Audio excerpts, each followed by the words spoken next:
Hello, everyone. It's so nice to see so many new and familiar faces.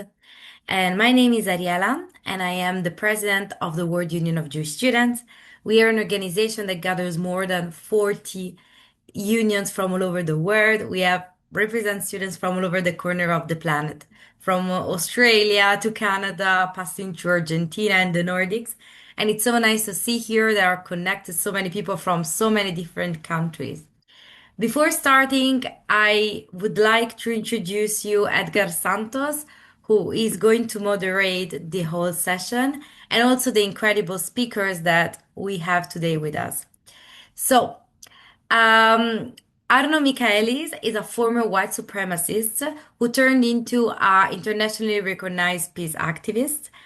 He's leading the voice in the global eradication work, and through his role at Parents for Peace, he works directly with individuals and families confronting extremism, helping dismantle hate movements from inside out. Thank you so much, Arno, for being here today with us. And Mubin Shaikh is a former Islamist extremist who turned counterterrorism expert. He now works globally to prevent radicalization and build interfaith understanding. His work bridges security, education, and community dialogue with a focus on Muslim Jewish cooperation. So, thank you so much to all of you for being here. And I will leave the floor to Arno. And please, if you have any questions, don't hesitate. We are here to debate and to discuss together this topic. So if you have any question, there will be a space where also to ask them. Yeah, absolutely. As I mentioned, I've been doing this work for 16 years, and in the counter-violent extremism space, I'm what's known as a former, as in a former violent extremist. My colleague Mubin Shaikh on the call with us today also, he is a former as well. As Mubin puts it, he's a former terrorist in Muslim clothing. And that's how he views Islamists, and as do I, and people who cite a very perverted, corrupted version of Islam as the ideological underpinning of their violent extremist ideology. And of all the formers I've met, most of them had some what they call adverse childhood experiences in the mental health field. And I know a lot of formers who suffered horrific abuse as children, who went through extreme poverty, who had a broken home with parents, one parent out of the home. Compared to that, I had a pretty idyllic childhood. I grew up in a nice house in a nice neighborhood. My parents were together. They loved me very much. I had a ton of affirmation as a kid. All of my parents and all the adults in my life would fawn over me and be like, "He's so wonderful. He's so gifted. He can do anything. Yay, Arnie!" And everybody was just like cheering me on throughout my childhood, which isn't necessarily a bad thing. But looking back, and this is all like me looking back on my life and trying to deconstruct what happened and see where things went wrong. I think looking back, my pain as a kid was it wasn't like an abusive home. It wasn't poverty, although by the standards of where I lived, I was like the poor kid. But to give you a perspective of what that looks like, I was always jealous of my peers in like elementary school because during summer vacation they would go to Disney World and Hawaii and go on all these trips, and like we just got to go up north to my dad's cabin like that. That was being the poor kid where I grew up. So compared to most children on this planet, I was incredibly wealthy and privileged. But again, it's especially when you're a kid, that's all subjective. Like you don't necessarily understand how good you got it until you've traveled and learned what other people in the world are going through. But my financial situation wasn't necessarily the problem as a kid itself. The problem was my father's alcoholism. And when I mention my father's alcoholism, a lot of people think that my dad might have been a mean, abusive, violent drunk, and that's not the case. My dad was actually a really fun drunk. Like when my dad was drunk, we were going to light off fireworks in the backyard and shoot pistols in our basement. And in truly American fashion, like we had a pistol range in our basement.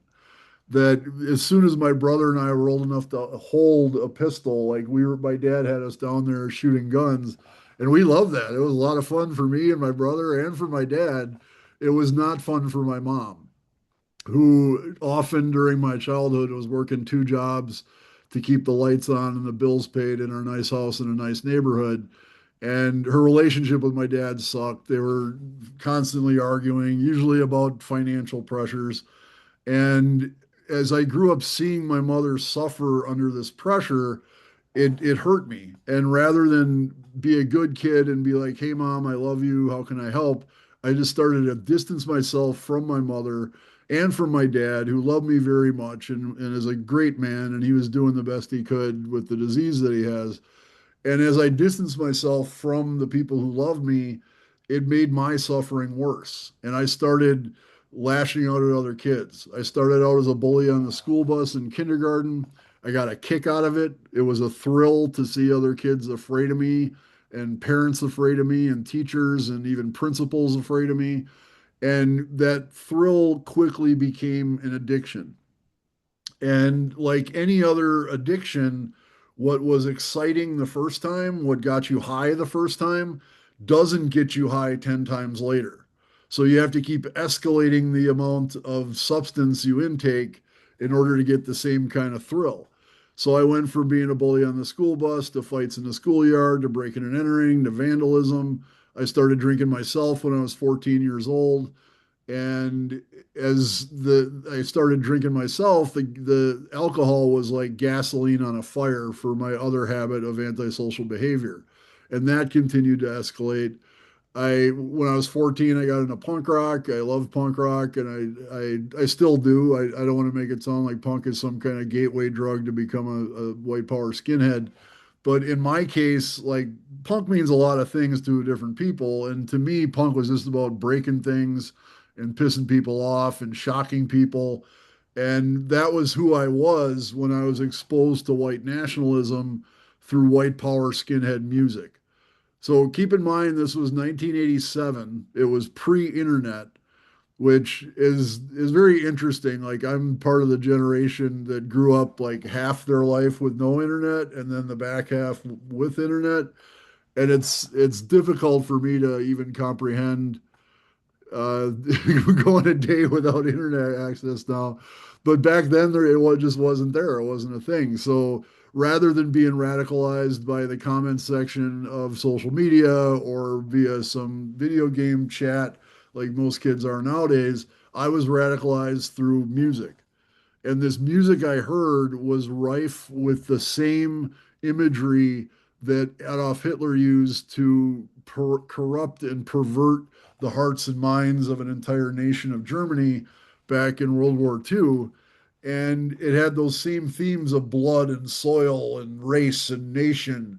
And those themes were very seductive to me, first of all, because they were so repulsive to civil society. And another thing that's important to understand is that in 1987, at least from my standpoint as a suburban Euro-American kid racialized as white, like in 1987, the law of the land was kind of multiculturalism. It was before everyone got hyper race conscious and said, "You're white, I'm black, you're privileged, I'm oppressed."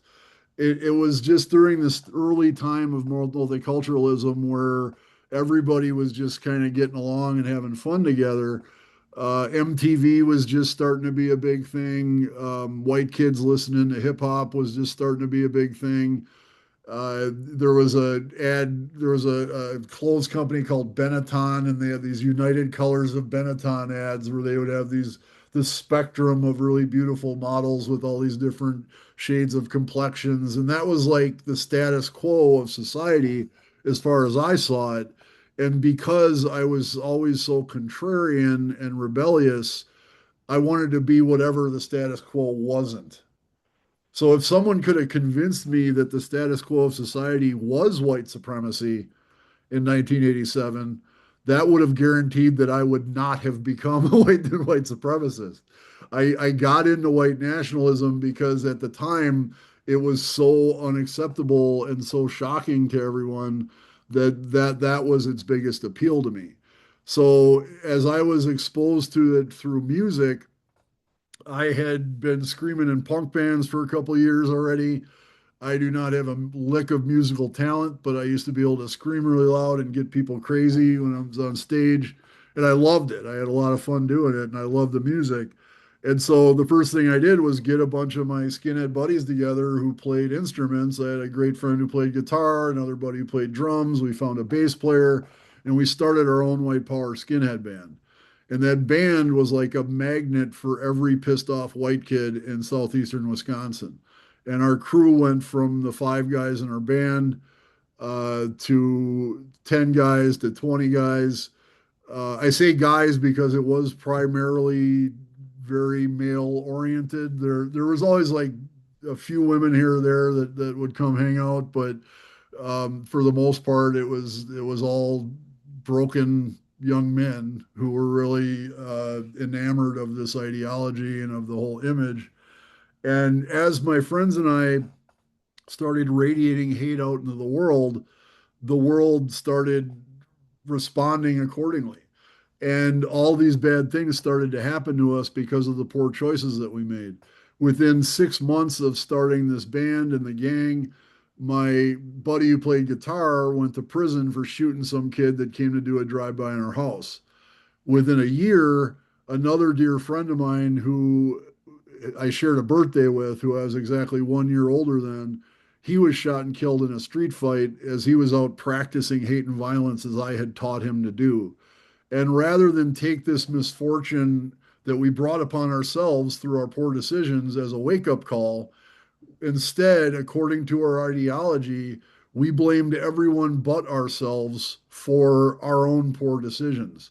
And of course, when I say everyone, I do mean everyone, but I also mean first and foremost, we blame Jews for the poor decisions that we made. And that's something that you'll see repeated and even and magnified exponentially today, where all of the anti-Semites that we deal with at Parents for Peace, everything, all the anti-Semitism you see online is people blaming Jews for everything wrong with the world. And in effect, they're casting away their own agency to solve the problems in their life and to make a positive impact in the world. And then, of course, everything in their life gets worse. They continue to blame Jews and their life spirals downward accordingly.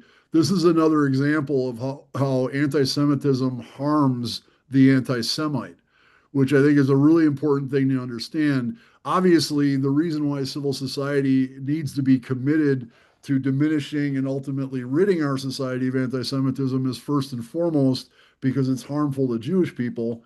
And this is not a Jewish problem. And anti Semitism does not come from Jews, it comes from ignorant people who blame Jews for their own problems. And so I one of my missions is to make sure that people understand that anti-Semitism harms everyone in society. It doesn't just harm Jews. And this is another way that anti-Semitism can harm the anti-Semite. I was in this counterculture for 7 years. I'm 55 years old now. It was far and away the most miserable 7 years of my life. I tried to kill myself twice during this time by slitting my wrists. Fortunately for me, both times I had different skinhead girlfriends who weren't squeamish at the sight of blood and knew enough basic first aid to stop me from bleeding out. Otherwise, I wouldn't be sharing the story with you today. But as miserable as it was, once you become addicted to something, it's you can't just cold turkey quit it. Like it's embedded in your life and who you are as a person. The most frequently asked question I get as I share my story is, how did you get out? And the simple answer to that is exhaustion. It's exhausting to be an addict, no matter what you're addicted to. If you go to an Alcoholics Anonymous meeting or a Narcotics Anonymous meeting, you will find a room full of people who are all together because they're sick and tired of being sick and tired. Being sick and tired is the experience of an addict. When you're addicted to anything, whether it's alcohol or crack cocaine or heroin or pornography or gambling or hate, your entire life revolves around obtaining the substance you're addicted to, consuming that substance, and then suffering the consequences repeat over and over and over again every waking moment of your life. It's incredibly exhausting, and that exhaustion was the main factor in me ultimately leaving hate groups in 1994. The exhaustion came from all sorts of directions. I knew what I was doing was wrong from day one. I grew up having nothing but great experiences with Jewish people. One of my best friends growing up was a Jewish kid named Dean Kaplan. Him and I would hang out all the time. Our dads both liked really good scotch, so his dad and my dad would sit around drinking scotch, and me and Dean would hang out playing. I recall having that conversation that I think every like Jewish and non-Jewish kid ever have, where Dean's telling me about Hanukkah as I'm trying to like steal all the gelt and eat it. I'm like, you get presents for 8 days? No way. That's so not fair. And he's like, yeah, but it's not like 8 days of Christmas, dude. It's like it's maybe Christmas divided by eight if you're lucky. And I'm like, oh, I didn't believe him until he started showing me the presents he was getting, and I'm like, oh, okay, yeah, I guess maybe it's not as cool as Christmas. Okay, but I remember those conversations and I remember those friendships, and they were really important to me growing up. In sixth grade, I went to all sorts of bar mitzvahs and bat mitzvahs. I had a great time at all of them. I was like stoked to be invited. I was like one of the cool kids because I got invited to the bar mitzvahs and bat mitzvahs. And I one of the many things I'm ashamed to say is that I'm ashamed to say I just turned my back on all those friendships and all that really amazing positive experience I had with Jewish people growing up because of my addiction. And it's no excuse, but it is certainly a reason. And it's not the first time that an addiction has separated someone from the good things in their life. And that's why today I really, one of the things that makes Parents for Peace unique is that we treat hate as an addiction, and we seek to initiate a recovery process from it rather than politicizing it and treating it as just like some kind of personality disorder or just some kind of bad habit. It is very much an addiction, the same way as someone could be addicted to pornography or gambling. It was exhausting to cut myself off from the rest of society, which I had taken for granted my whole life.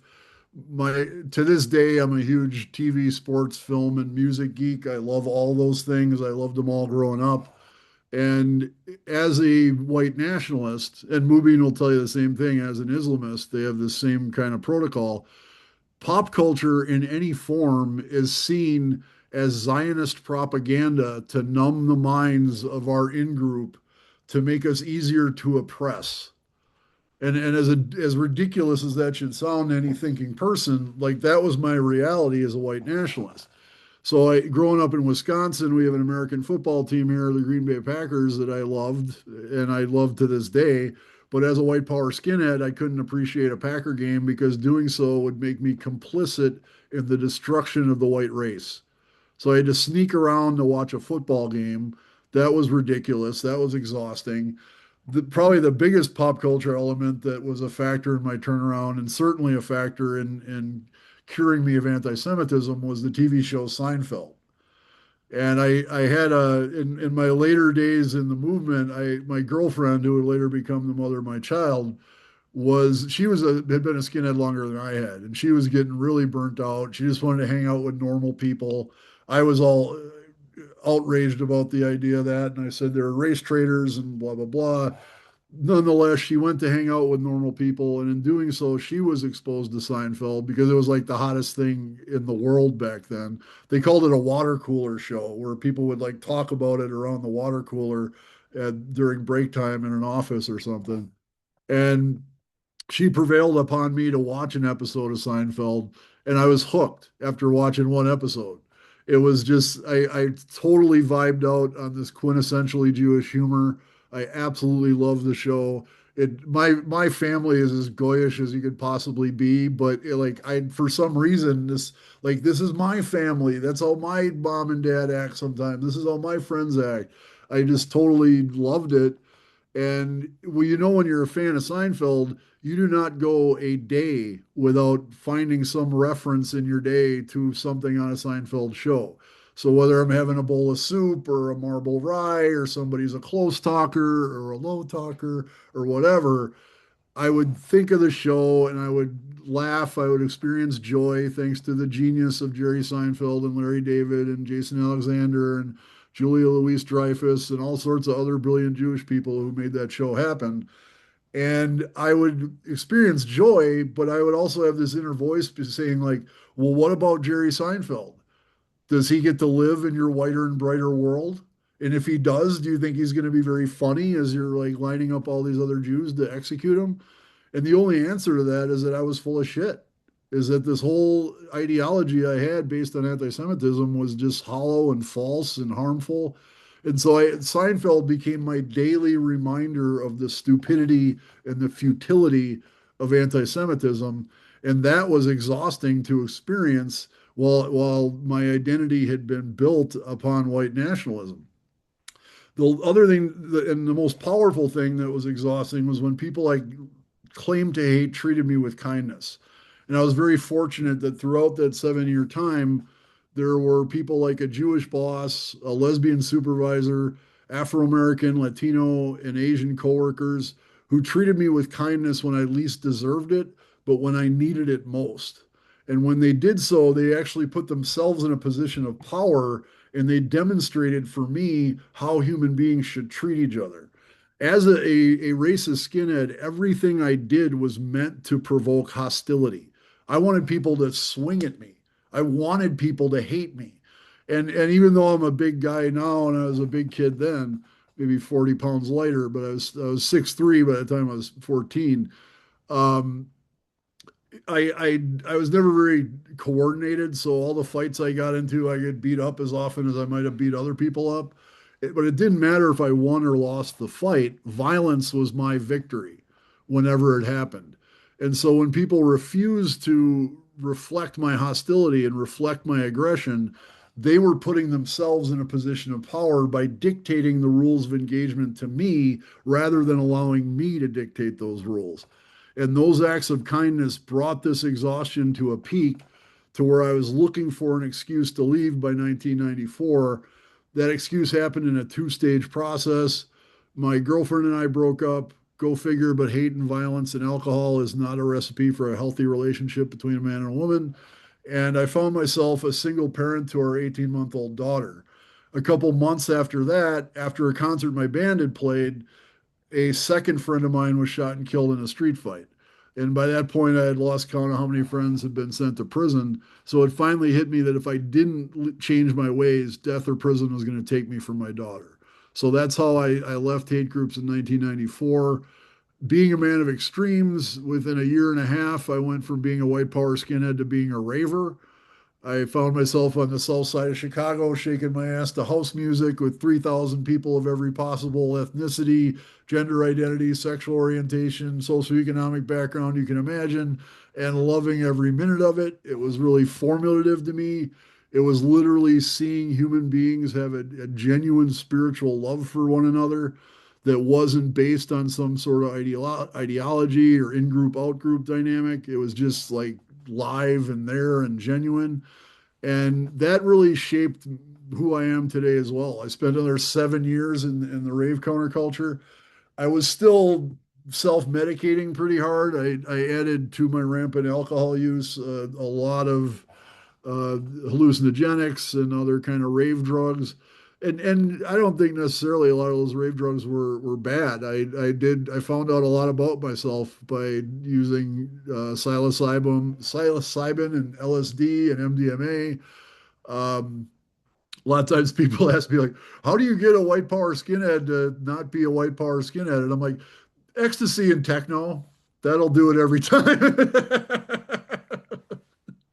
Of course, I can't say that in my middle school talks, but with you guys, I think it's safe to admit that that was my recovery plan was the rave scene, like going to rave parties every Saturday night. A lot of them on the south side of Chicago, which is really predominantly Afro-American neighborhood. A lot of them out in the cornfields of the sticks of Wisconsin and everywhere in between. It was a really amazing time for me. But again, the self-medication I was kind of dodging the reconciliation of my harm that I had done that I needed to take care of. So I quit drinking in 2004. That was another kind of milestone in my path. I started writing in 2007, and that led to me going public with my story in 2010 to where I've been doing this work up until now. And I would also I'd wrap it up by mentioning that by October 7th, 2023, I had developed a brand for myself. My book was called My Life After Hate. That was my first book. I had founded an organization called Life After Hate, which was all about compassion and connecting people. And it was kind of my brand, and I really lived and breathed it. Like I did leave a life, I led a life where I didn't hate anyone. And it felt amazing. It felt great to be clean from hate. But when October 7th, 2023 happened, I found a relapse of hate occurring. But this time the hate was for Hamas, and the hate was for the IRGC, and the hate was for all the useful idiots around the world cheering them on. And I was devastated. I was depressed. I felt like a fraud. I felt like I couldn't be like, hey guys, we're all in this together. We are one, yay, with everything that was going on in the aftermath of October 7th. And once again, it was the light that Jewish people shine that led me out of this relapse of hate. And I recall the moment it really sunk in. It was since October 7th, 23. I and long before this, I had deep connections with the Jewish community that I had developed over years. And I, by the way, I had reconnected with a lot of my childhood friends that I had turned my back on. And being the amazing people they were just kind of like, okay, cool, glad that's over. Like, welcome back. They accepted me with open arms and became really some of my greatest supporters and colleagues in doing this work. But after October 7th, I was going to every Jewish event I could to really just show support. I connected with my local JCC, local JCRC, which I had already done a lot of work with from 2010 to 2013. So we had a really good relationship. I was invited by the JCRC to meet a group of October 7th survivors that were traveling around, and they had stopped in Milwaukee. That was really profound to meet them. And that was another step too to learn how I could not be subject to hate after something such an atrocity happened because I noticed in those survivors, and these are people from the kibbutzim, these are people from the Nova Festival, which obviously hit me extra hard because like I'm a raver and here's a rave party that was attacked by terrorists and brutalized. And I noticed meeting those survivors that while the trauma they had been through and the trauma they were still carrying was palpable, like you could literally cut it with a knife, I didn't sense hate from any of them. And I'm sure they've experienced hate. I'm sure they've felt it here and there, but they didn't let it grab them by the nose and make their decisions for them and ruin their life. And so, following that example that those survivors set, following the example that people set at my local shul, who, when there was a memorial for the Bibas family after their bodies were recovered, I went to that memorial and I was just gutted by the whole thing, and as was everyone there. But I noticed, as someone who lived and breathed hate for 7 years and cultivated it for 7 years, and as someone who has worked to counter hate for 16 years, I think I'm safe to say I'm pretty much an expert in hate, and I've not seen hate exhibited in any of the Jewish spaces that I've been. Now, that's not to say that I'm sure there's plenty of Jews who experience hate, and I'm sure there's some of them who fall under its influence, and I can't blame them one bit. But all of the Jews that I connected with set a really shining example of what it means to overcome that hate and not let it make your decisions for you and not let it be a foundation of fear. And so I'm very happy to say that I feel once again I'm in recovery. I've went through my relapse and it's over now. And I'm still every bit as committed to fighting all forms of hate and especially anti-Semitism. I'm quadrupled down on all of that, but I've once again managed to remove hate from my decision-making process thanks to the light that all of you guys shine upon the world. So I'm always grateful for that every day. grateful for all of you to be here and happy to hand it over now to my guy, Mubin Shaikh, who's got what I think is an even more awesome story than mine. That's not true. That's not true. He's lying. He's lying, guys. He's too humble. When he gets done, I'll fill in all the his superhero Muslim James Bond parts that he didn't hammer hard enough. But it's all you, Shaikh. Right on, right on. Thank you, brother.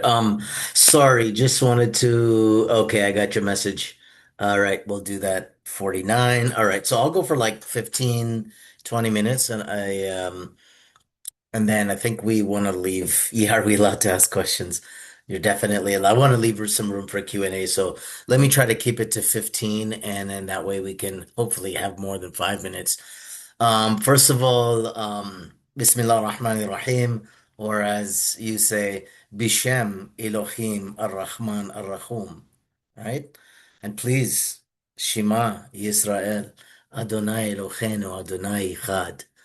You will see, you're meeting me right now for the first time, but I am a Muslim.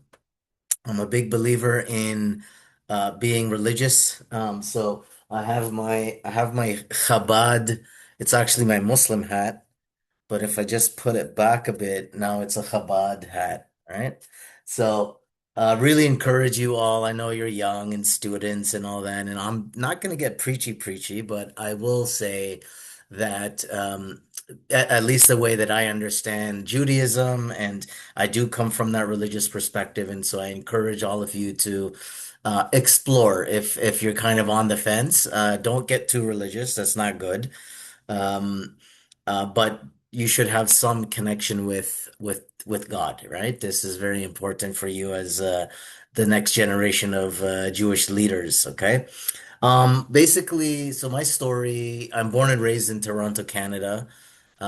Indian background, Indian Muslim family. Born and raised in Toronto, went to public school in the by daytime. In the evening time, I went to Quran school. And the Quran school was the complete opposite of the public school I went to. The Quran school, if you made a mistake, we would, it's very stereotypical. So it would be boys sitting on the floor, rocking back and forth at wooden benches, not understanding what we were reading. If you made a mistake, you got beaten, you got slapped, punched, kicked, put into stress positions. It was awful. But when I went to the public school, boys and girls mixing, caring, nurturing environment. And so this laid the foundation for an identity crisis that would hit me later in my life.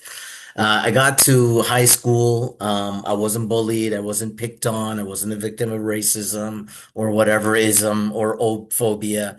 We were the cool kids of school and a little too cool because when my parents left town, I decided to have a house party and all my friends were over and it was a rockin' house party. And unfortunately for me, my dad had told his brother to check on the house while he was gone. So in the middle of the party, my uncle bursts through the door and catches me red-handed. Sorry, this thing was like blinding me. That did nothing. It still shows like this white. Anyways, so unfortunately for me, my uncle burst through the door. I got caught red-handed, and my life came crashing down before my very eyes. As far as the family was concerned, I had dishonored the family. I had defiled the home. And so I kind of panicked in my chaos at that moment, and I said, "Okay, in order to fix this, I'm going to get religious."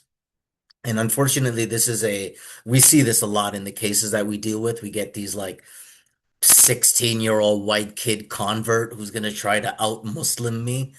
Okay. And what I'm trying to show you here is that you have people who come with problems already, and then they think, oh, if I just get religious, that will fix my life, and it's like that's not how it works. So unfortunately for me, I learned that the hard way. I would end up traveling to India and Pakistan. In Pakistan, I was sent to the border region of Pakistan, Afghanistan, and I would end up having a chance encounter with the Taliban. Now, this kid looking for this religious identity, some kind of sense of meaning, belonging, purpose greater than yourself. Well, I saw in the Taliban what I was looking for, or so I thought. And I became enamored by them. I wanted to be like them. I wanted to join them. And so when I came back in the fall of that year, the Taliban came to power in Afghanistan. They took over and they did what they said that they were going to do. And so I became more radicalized. I joined up with the more like the Sith, as I call them, the Islamo-Sith. So now I'm Sufi. Sufis, we are like the Jedi of the Muslim world. Best analogy there is because we both draw from the Force, but one is benevolent and the other is malevolent. So I want you to think about Salah ad-Din and Rabbi Maimonides. All right, if you know your Torah, all right. Maimonides, proto-Zionist Rabbi Maimonides, who had a very close relationship with Salah ad-Din al-Ayyubi, who was the leader at the time who was fighting the Crusaders. And Salah ad-Din was also a Sufi, right? So you can see the example. And often I use his example. I tell these young guys who are radicalized, it's like, hey, there's this Muslim general. He's got this Jewish confidant that he picked over a Muslim. Okay, what do you think of this guy? And they always say, oh, he's an infidel, blah, blah, blah. And then I remind them, I was like, well, that's Salah ad-Din. And nobody's got better jihadi credentials than he does because he defeated the Crusaders, right? So just moving on. So I became a lot more extreme. I thought I was supposed to hate the Jews. I was around a bunch of Arabs who were definitely, intoxicated by Jew hate. But we hated everybody, right? Anybody that wasn't like us, right? Because we're the perfect ones, of course.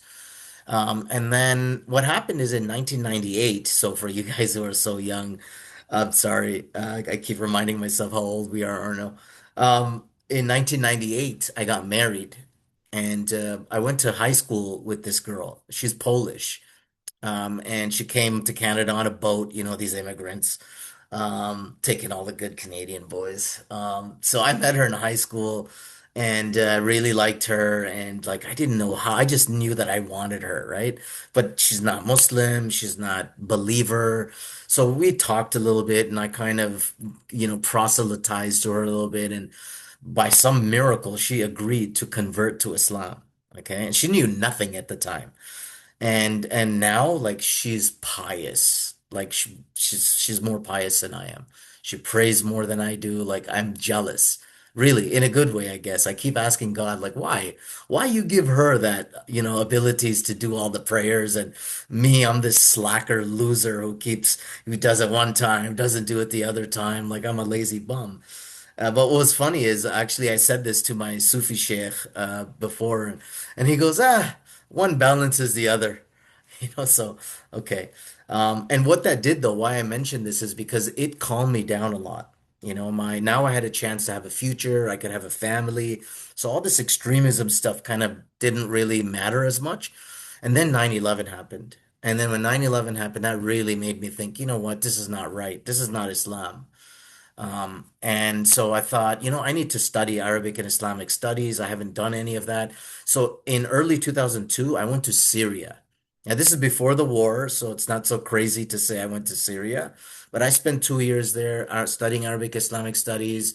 Was introduced to the Sufis while I was there. And after 2 years, I was like, you know what, man, like maybe the infidel West isn't so bad after all, because I was living in a real police state, right? Like I know there's a lot of people and they talk, and yes, there are, stressful developments in the US, right? But this is not a police state. It's nowhere near a police state, okay? It's like really don't go live in a police state just to learn that lesson because you might learn it the hard way. So I came back, and the first week that I got back, the first Canadian's been arrested. The first Canadian gets arrested on terrorism charges post 9/11. Momin Khawaja is arrested in connection with the 2004 London fertilizer bomb plot. Momin Khawaja sat to the left of me in the Quran school I went to as a kid. We used to play Hot Wheels cars together. I don't know if you guys get that reference, but little metal die-cast, cars. and like WWE wrestling figures, And then, but his life went one way, and my life almost went in the same way, but diverted. And I saw a reference to the Canadian Security Intelligence Service in the article, and so I called them up. I said, "Hey, I'm reading this article about this guy. I know this guy. I know the family. Like this has to be a mistake."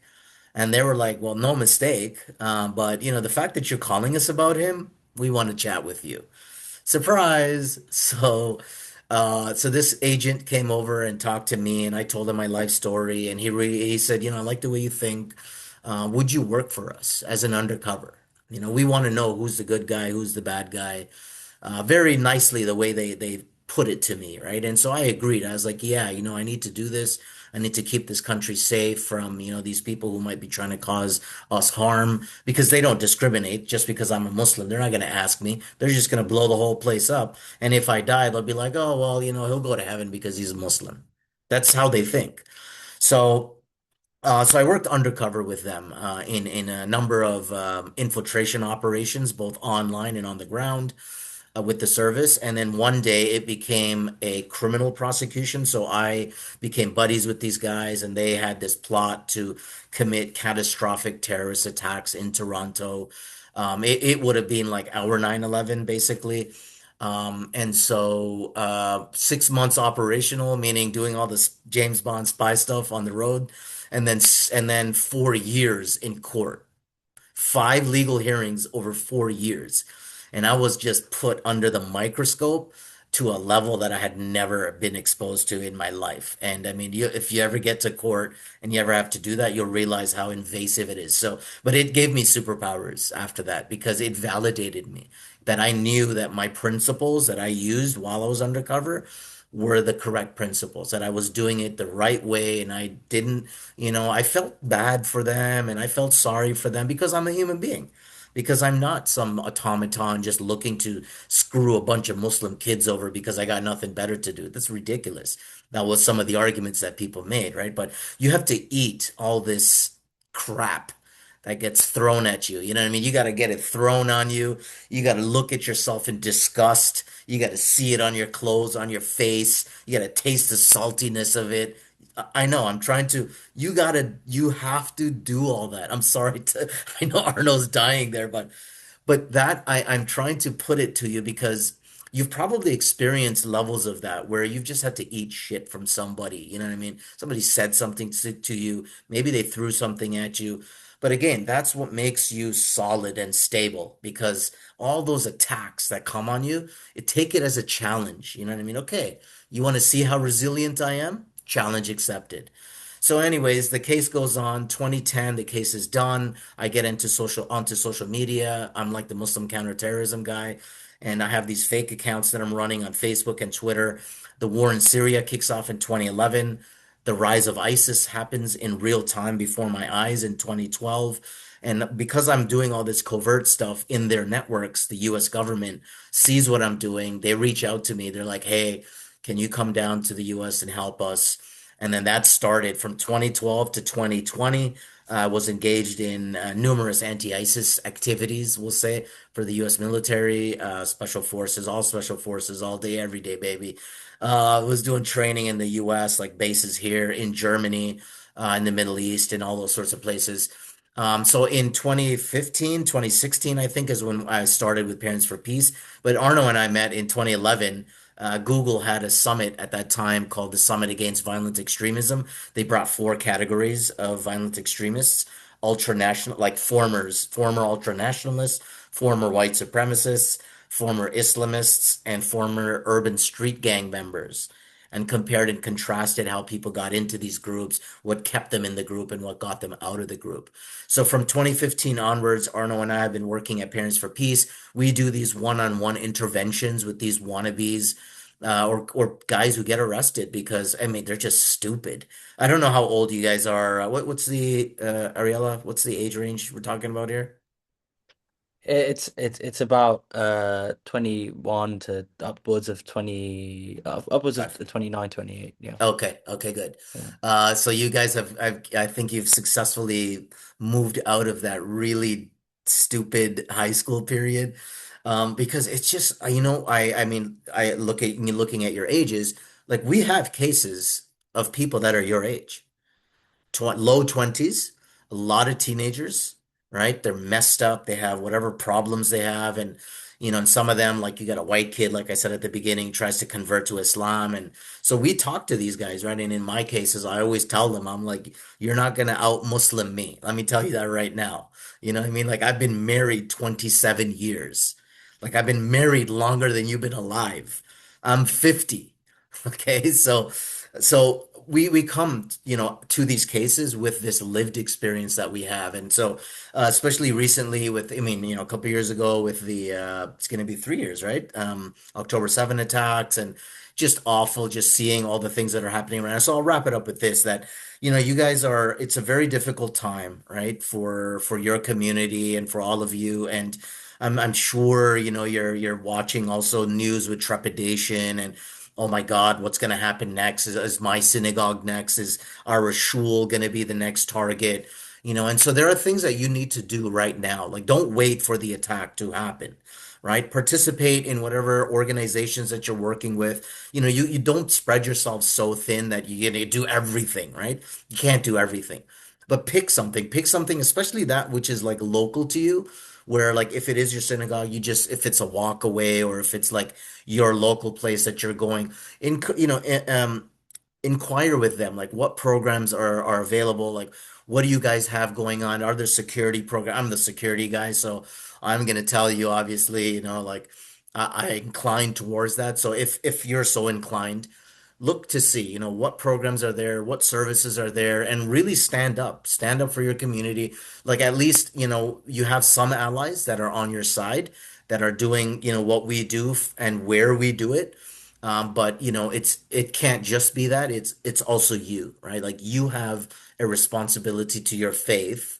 I'm going to bring it back to that. You have a responsibility, right? Like you are a people that have been around for thousands of years. Many, many people have tried, and it's been difficult and it's been horrific in many cases, right? You want to go back to Crusade eras or, you know what I mean? Even what the Muslims did to the Jews.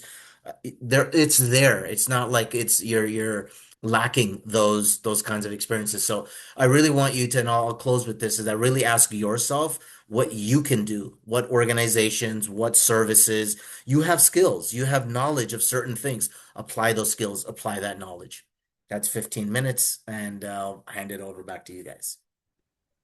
Thank you so much. That was so fascinating. For those of you that sort of joined halfway, didn't join, just to clarify, it's Edgar here from the WUJS board.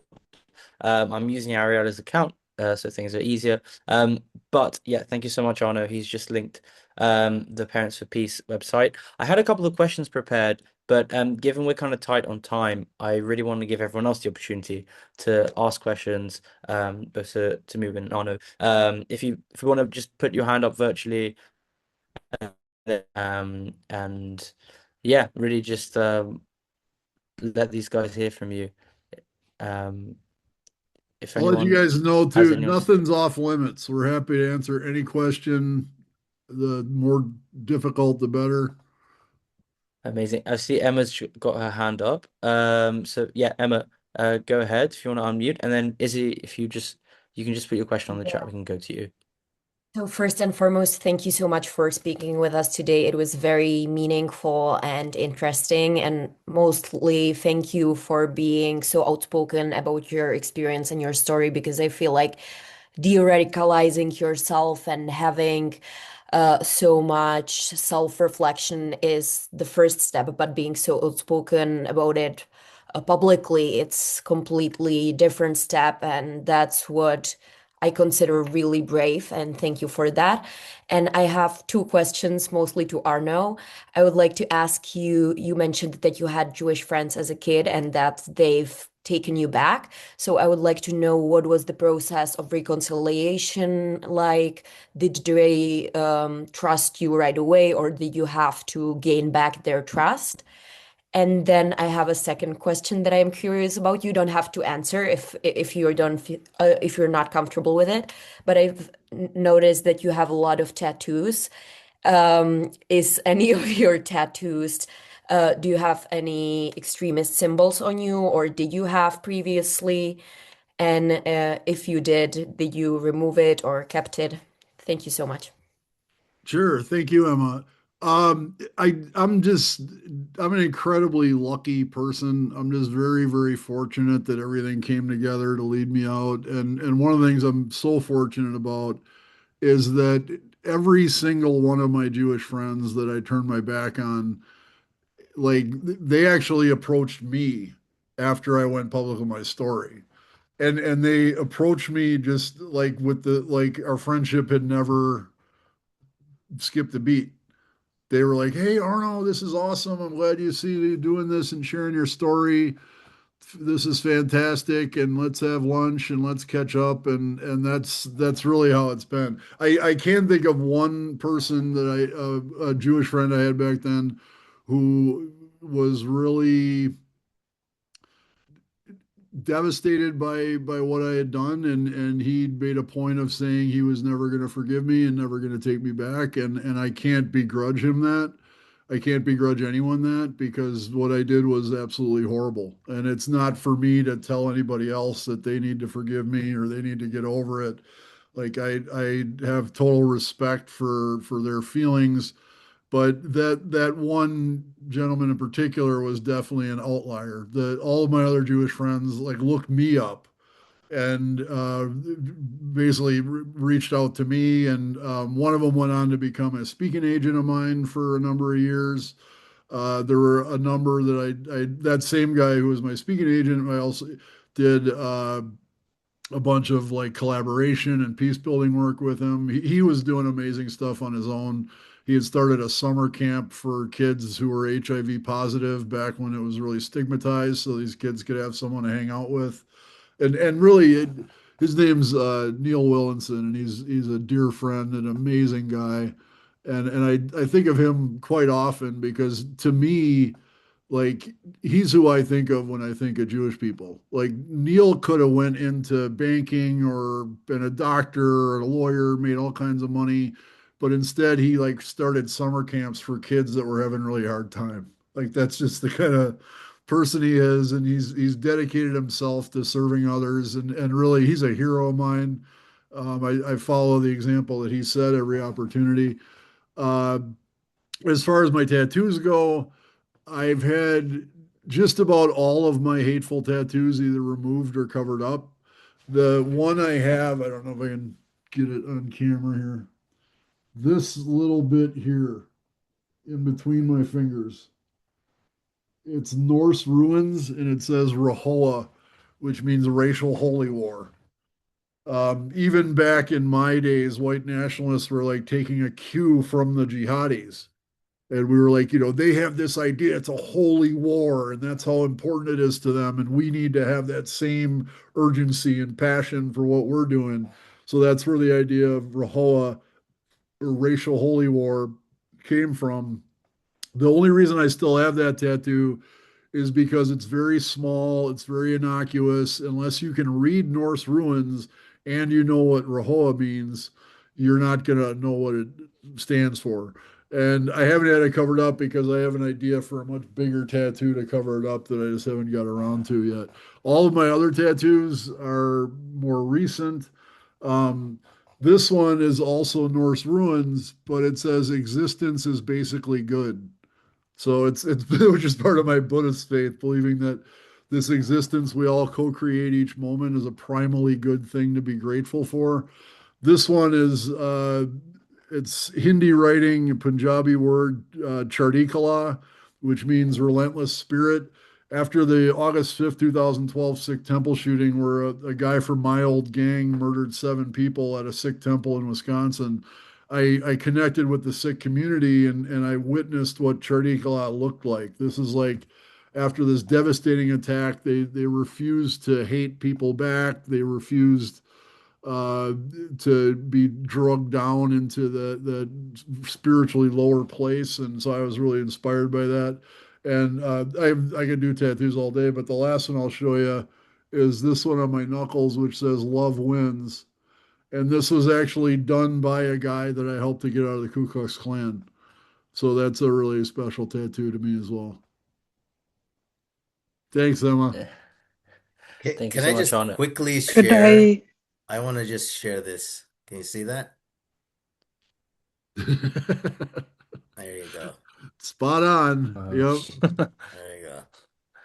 Wow. Yeah, Izzy, go ahead. And then we will go to Zahara and then to Eden and then to Sharon. Hi. Can you hear me? Yeah. So my name's Izzy. I'm a student with WUJS in the UK, and I just wanted to say again, thank you for doing this talk. It's been super interesting. I actually want to go into counterterrorism and counter-extremism as like a job, and it's been really interesting for me personally to hear about the other side of this perspective. I think that you are often, or one is often showed the perspective of the people who do the counterterrorism, or but not people who have had both of the experiences. So I think that's really interesting. But I wanted to ask, obviously, as someone who's been on, like, I guess both ends of it, which is not something I can understand. I have been on the receiving end of anti-Jewish hatred at my university. But how do you deal with forgiving yourself for what you have done? Because obviously it's a big, difficult, controversial topic to talk about. And like whatever opinion anyone else has on it, I was wondering what you, either of you, both of you, think about like combating it on a personal level. Go ahead, moving. Yeah, that's a good question. How do you forgive yourself? And I mean, because you really don't have much of a choice. I mean, if you don't forgive yourself, then you'll just forever be locked in a depressive state. And what are you gonna do with that, right? Like you're gonna be useless because you're just gonna be like hating on yourself and oh my God, and I did this and I did that. And for us, like I'm way over that now because it was when you go through it, when you start to realize, like, oh my God, like, what did I actually believe this stuff? Like, geez, you know what I mean? You feel so stupid at the end of it. But then what do you do with that, right? What do you do with what you're feeling? And so I remember the time I had this conversation with myself. I talk to myself. I have ruminate. I have a problem. Overthink things like to the nth degree. I just can't not do that. But I had the conversation with myself and I said, okay, well, I said, I'm going to fix this. I'm going to do right from now. This is going to, well, I remember telling myself, like, well, 6 years, I was in that group and I was encouraging people to go and fight. And a few guys did go and fight and they got killed, two in Yemen, one in Pakistan. And then I told myself, okay, I said, now I have a job, I have a duty that I need to undo what I did. And so, and it worked out for me because I got pulled into the counterterrorism stuff. And I'm glad to hear that you're interested in that. I don't know what are you still in a degree program? Or if I can just pause for a moment and Izzy? Yeah, I'm doing French and history with the aim of going into law to like ease my way into, like, I don't think you can go from zero to counterterrorism quite easily, unfortunately. Yeah, not with French and history. Well, with history, yes, with history for sure, and with law for sure. So that's because they want to make sure that they're doing things by the book, which the British are really well known for. But just bringing it back to close it off, it's once I got exposed to the counterterrorism stuff, I knew that I was doing right. I was making right. So that's how I got over it. Arno? I'd add to that. And first of all, Izzy, we're always looking for interns. And if you go to parentsforpeace.org, I will definitely apply. okay, I'm in the awesome. depth of internship looking at the moment. Okay, definitely reach out. One of our staffers is actually in the UK, so we do work with an international staff. For me, the self-forgiveness thing is tactical. Like I came to understand that if I didn't forgive myself, and this is kind of the same thing Mubin is saying, but if I didn't forgive myself, it was going to diminish my effectiveness to help other people. What business do I have talking to someone about self-compassion and self-forgiveness if I'm not actively engaged in it myself? And those are really, I'm so glad you brought it up. They're really crucial parts of recovery from hate addiction that we need to model for the people we're working with. And so for me, I have to do it because if I don't, I'm not going to be good at my job. Amazing. Yeah, let's go to Eden and then to Sharon. Can I also ask? Oh yeah, sorry. We had Zohara before, right?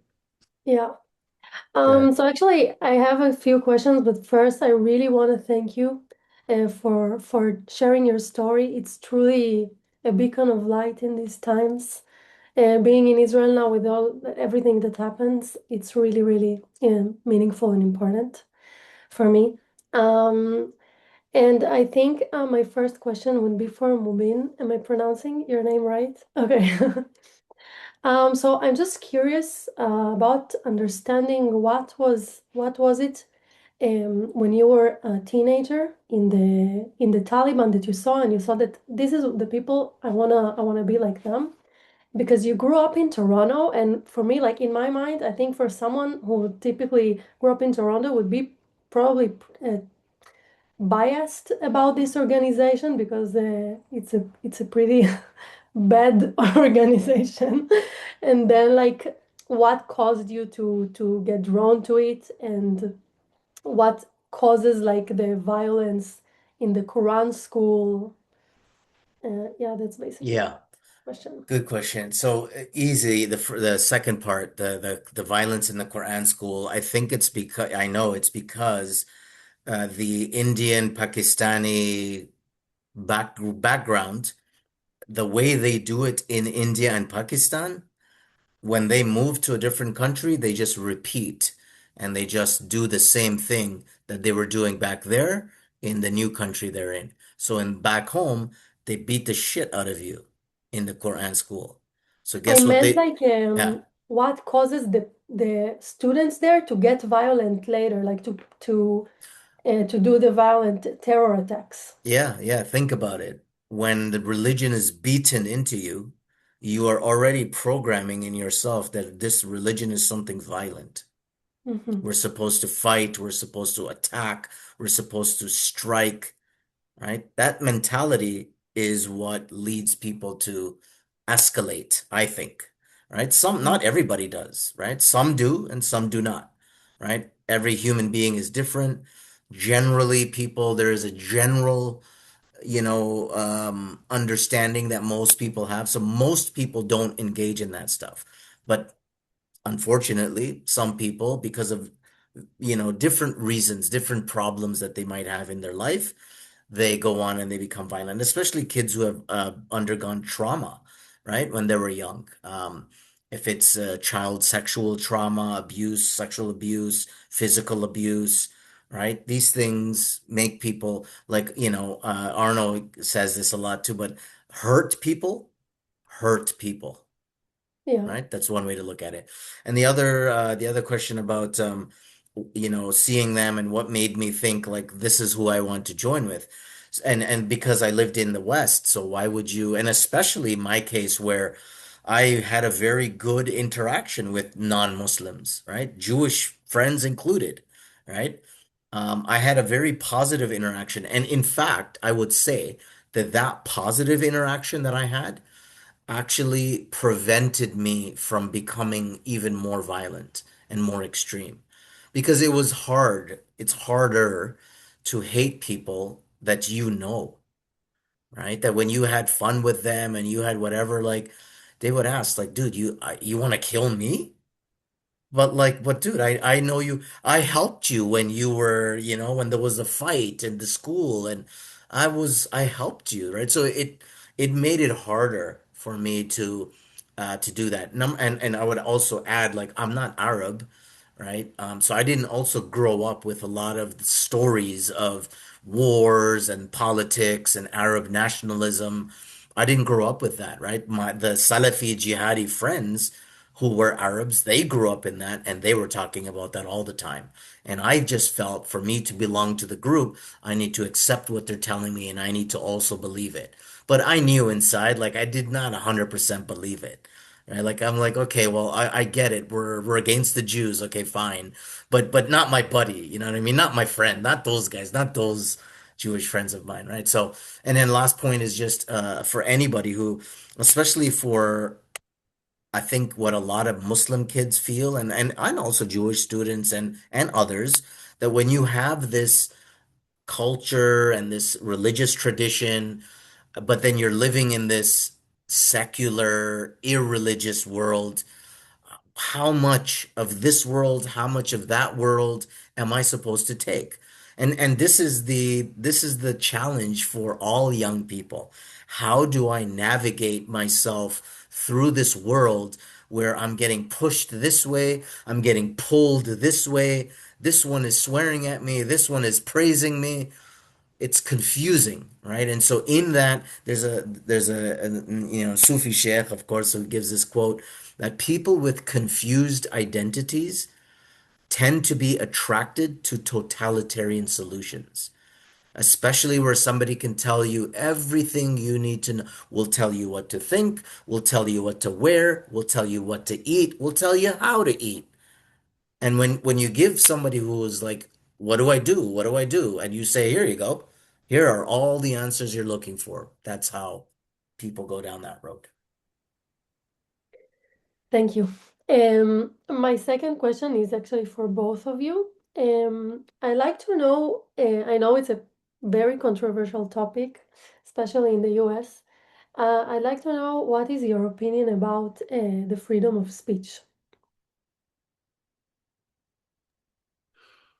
I so as you may know, in our U.S. Constitution, there's a number of amendments, and the First Amendment in the Bill of Rights is regarding freedom of speech. And freedom of speech is my favorite amendment of all of them. To me, it's the most important, and I think that free speech is actually like a pressure valve as to how a society is able to express itself. Now, all this being said, some people interpret the First Amendment saying the government shall not infringe upon the citizens' freedom of speech as like a license to say whatever kind of crazy things they want to say. To me, it's more a responsibility thing. It's like because the government doesn't have the right to monitor or restrict my speech, I have the responsibility to be responsible for what I say, which means I'm not just going to go spouting off all kinds of offensive, hurtful, violence-inducing things. I'm going to be mindful about my cherished right to free speech and monitor my own speech, be responsible for what I say. And unfortunately, there's a lot of people in the States and otherwise who don't interpret it that way. But the example I always use when talking about free speech is Scandinavia, where I've done a lot of work. I've been to Denmark more times than I can count, and I've been to Norway a ton of times, been to Sweden and Finland once. But the example is in Denmark, they have much more of they don't have a constitution or First Amendment like we do, but they have a commitment to free speech. Hence, going back to this magazine that had a cartoon of the Prophet Muhammad, peace be upon him, where people all lost their minds, and there was, but that's like how Denmark is. Like we want to say whatever we need to say, and we don't want to be restricted. Sweden, on the other hand, has much more restricted views of speech. Hate speech is illegal in Sweden. It's illegal to use racial slurs. Swastikas are illegal. You can go to prison for exhibiting any of those things. Guess which country has packs of skinheads roaming the street, attacking migrants and everybody else? Sweden? Sweden does, not Denmark. Denmark has compared to Sweden, Denmark has almost zero far right activity. Whereas the crime in Denmark is like biker gangs selling drugs here and there. It's not as ideologically motivated, and I believe that a lot of that is because of the free speech in Denmark. It's a pressure valve. When the government says this speech is hate speech and it's illegal, the people who are violent extremists use that as raw material to drive their hatred and to drive their passion for the movement. They're like, see, they're terrified of us, so they outlaw our ideas and they outlaw what we have to say, and they use it to make themselves into martyrs. They use it to drive the persecution complex that's required to be a violent extremist. And that's why I think free speech is essential to a free society, but with the caveat that I think we need to understand we need to be responsible and mindful of our speech, not use that as a license to say hurtful, harmful things to people. Thank you. Thank you And so I, much. I Maybe we'll want to take the make last sure two to get to questions together, everyone's and then we can questions. wrap. I don't mind staying a little longer if you guys if there's more questions. Yeah, so we had Ed and Sharon, and then you can see if anyone has any more, but we'll be wrapping up shortly after. I think Cool. Americans have too much freedom. Look at My them now. question was They've gone wild. to both of you. Um, so both thank you both so much for talking. I think the work you do is amazing, and Arno, the work of that man. Sorry, did you say his name was Neil? Sounded Neil, yeah, incredible as Neil well. Willinson, my buddy. That's so wonderful. I have a family friend who is also Jewish and wrote a book on it. He educates on HIV/AIDS and was found HIV positive in 1981 in New York. So he does a lot of work regarding that, and That's yeah, awesome. that's really amazing. Always proud to see Jewish people stick up for queer people. It's a huge source of pride. Um, Absolutely. so anyway, my question was for both of you. I wondered, you both spoke about being in quite long-term serious relationships. Mubin, obviously, you said you've been married for 27 years, which congratulations. And I kind of wondered, like, you were both in clearly quite serious romantic relationships whilst being still quite radicalized. And I wondered, not only did you both say that neither of, well, Arno, you said that your partner was kind of stepping away from that radicalization, and moving. You said that your wife kind of took on Islam, but seemingly without the radicalization. And I wonder kind of how you guys dealt with that, and how you dealt with the fact that your own radicalization clearly was contrasted by your partners that were both either stepping away or just outright refused to kind of partake, I guess is the best word, participate in. It feels very small to call it that, but I don't I think think that's a great way to frame it. And I'm going to defer to Mubin here because I've never had a relationship more than a couple of years. I'm actually in the process of finalizing my divorce from the one time I was married, which only lasted about 18 months. So I'm kind of the wrong person to talk to about successful relationships, but I think Mubin does have a lot to teach us definitely about how that works. Well, I mean, in my case, I did not tell her what I was up to and who I was hanging out with and what my ideas were. I correctly assumed that if I did tell her, she would not go along with it, because that's not what she was interested in. And sure enough, later when, everything started to be more, I guess, make sense, or I talked to her about it as well. And when I told her that, yeah, these guys, and this is what, I used to kind of believe this stuff. And she was like, it's a good thing you didn't say anything, because this would not be happening. So I just kept it from her. She was not about it. And I'm glad it worked out. thank you so much.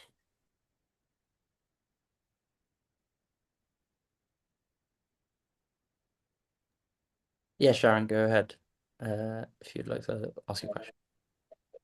All right, thank you. I hope everyone can hear me.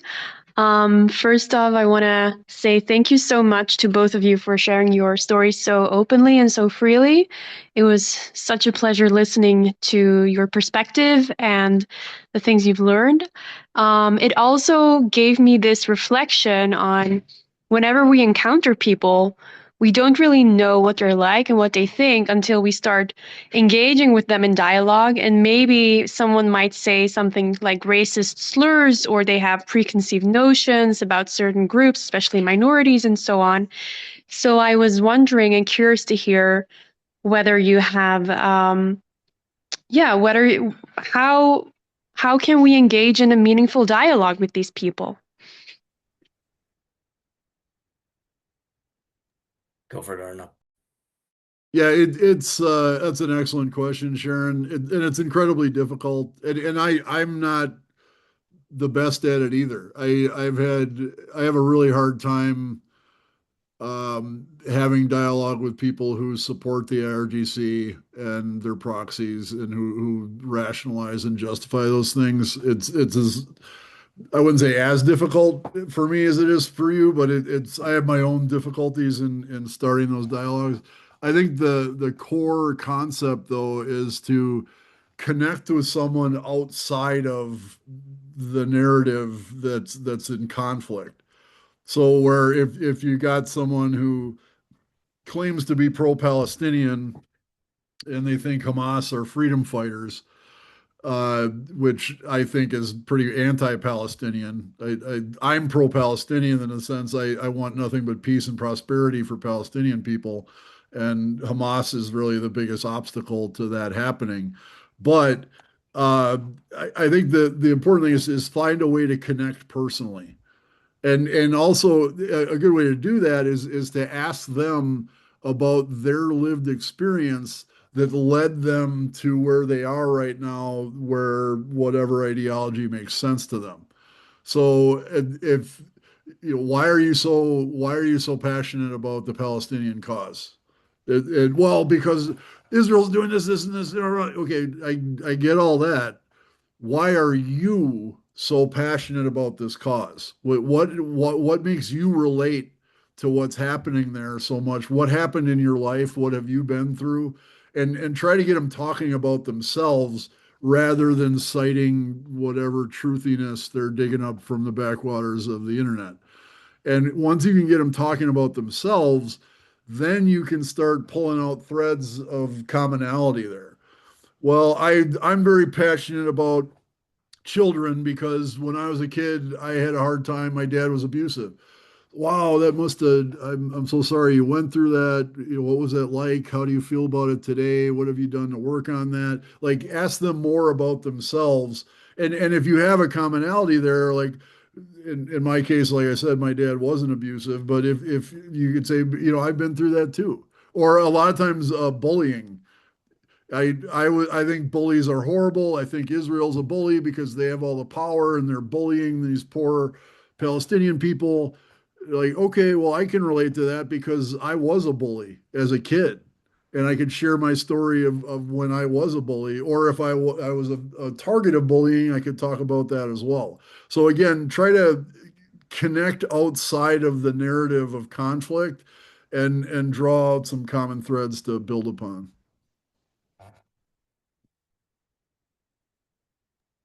That's a really nice message.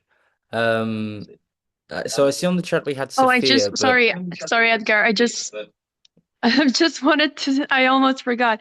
I just wanted to thank you also for mentioning my country, Sweden, in that just an honorary mention you made.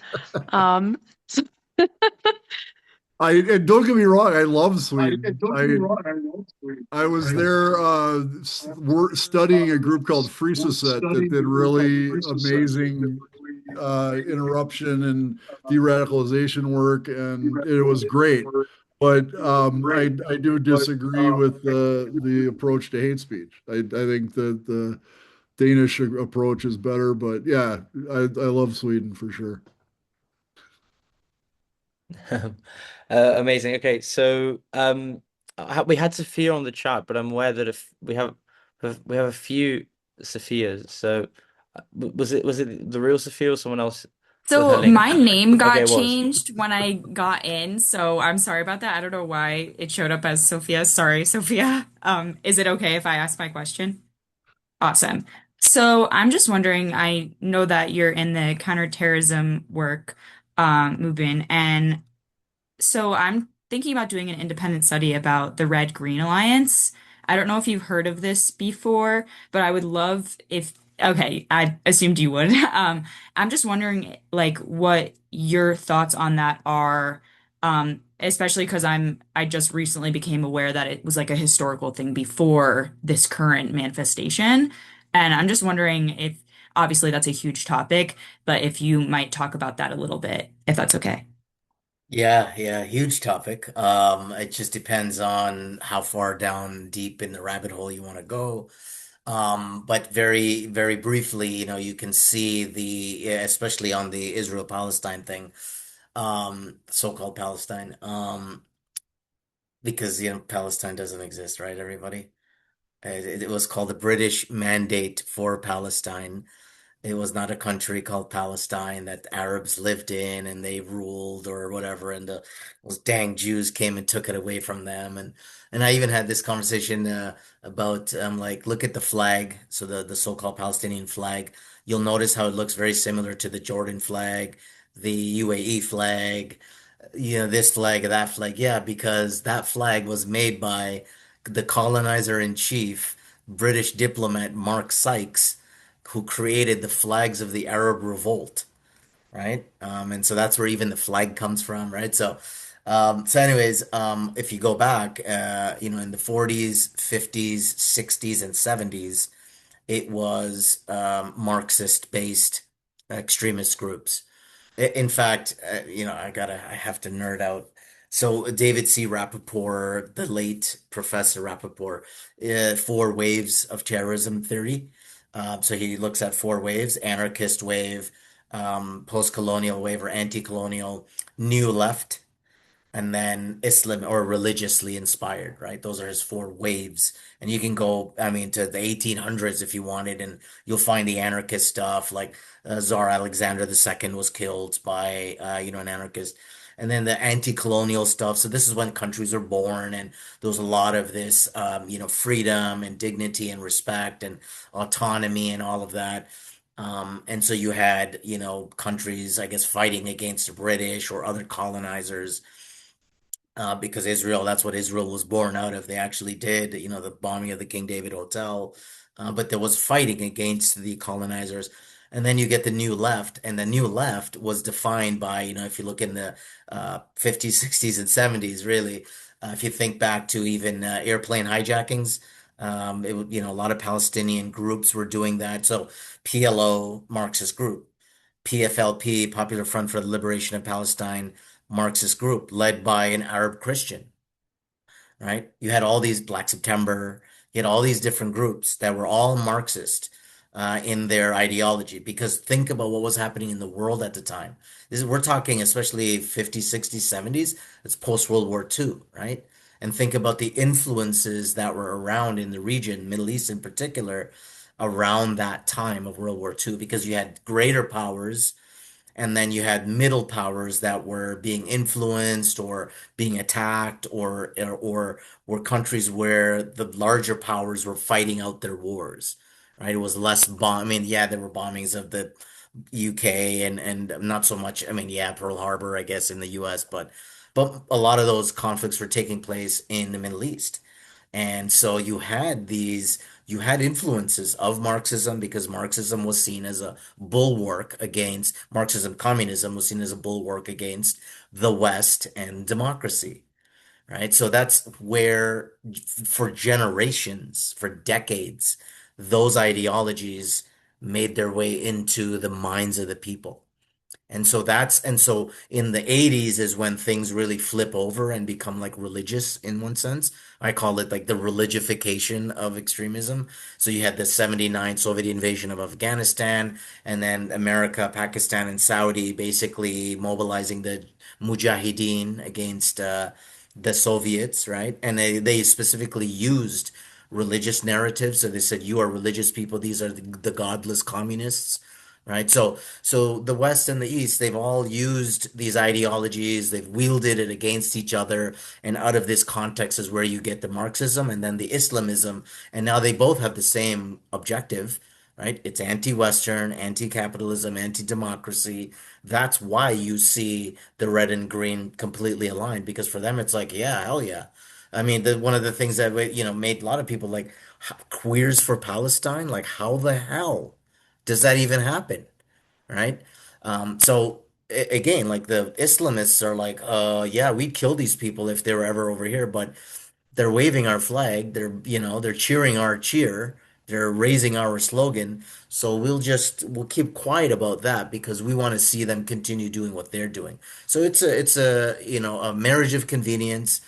There is an ideological convergence as well. Ideological meaning as anti-Western, anti-capitalism, and so that's really where all of this stuff is being born out of.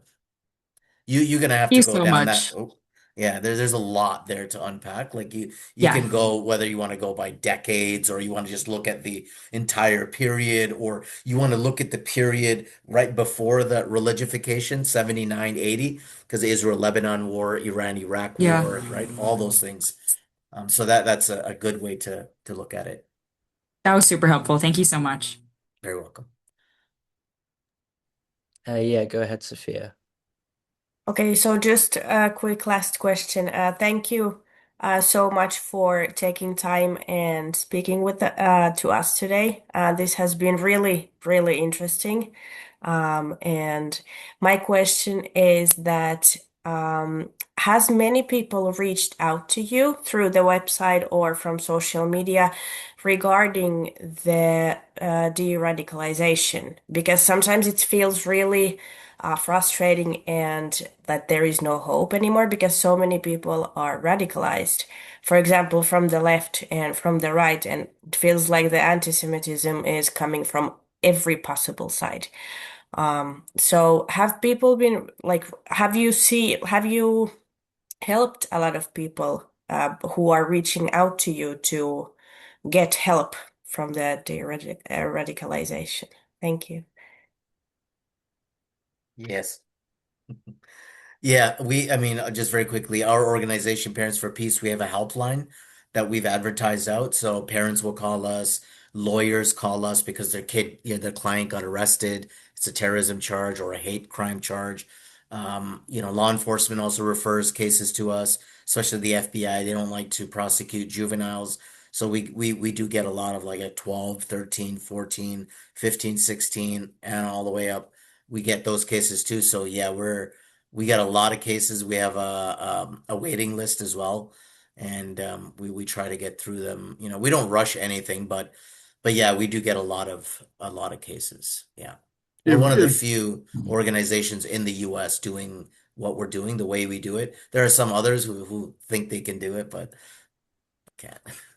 if you guys go to our website, you'll see a lot of our impact statistics. But also feel free to follow us on Instagram at Parents for Peace with the number four. I'm Arno Michaelis on Instagram. Feel free to connect with me there. Also, I know Mubin's big on LinkedIn, so if you want to connect with him, that's where he is. But looking at our impact stuff from 25, we had 821 intervention sessions in 2025.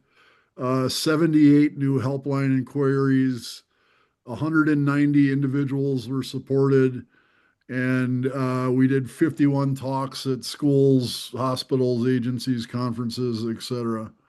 40 trainings. That's another thing Parents for Peace does that we've neglected to mention. We train first line responders like law enforcement, mental health professionals, social workers, and educators regarding best practices in dealing with extremism. So, in our 40 trainings, that was all training people from those areas so that they are, first of all, aware of our org and what we do so they can refer people to us, but also so that they're better prepared to deal with extremism when they encounter it. Thank you Uh, so much. Yeah, I thank gotta you. jump off. I'm actually Arno. I'm actually on with Zach Sage Fox Do you guys know him? Oh, no way. Yeah, Yeah, I yeah. know. Tell him I said hi. Yeah. Well, I'm going to talk to Omri first. Yeah, I know Omri Um, also. Tell him yeah. both I'll I said tell him hi. hi. So They're we're Thank they're you gonna, so amazing much, guys. Mubin. I'm glad you're connected. yeah. And yeah, cool. Hey Th guys, thank you for having us. I want to jump off. But remember, I'm going to bring it back to what I said at the beginning. You have to connect. You have to connect. Go seek out your local Chabad. At least do the Shema once a day, 3 times a day, as you should. But you know what? Thank you for all you guys are doing. You're the next generation. You're the future. It's a huge responsibility, so just take it, embrace it, and go forth. All Thank you right? so much, Rubin, and we will Shalom wrap it up Aleichem. here. Thank you so much, everyone, for joining. Thank you, Arno. Thank you, for the work you guys both do at Parents for Peace. And we will upload this, and you guys can view this on the channel. Thank you so much, everyone, for joining, and keep your eyes peeled for more WUJS programming. Thank Bye you so bye. Thanks, much. everyone. Thank See you you. Bye guys. bye. Bye. Good Bye. night. Ciao.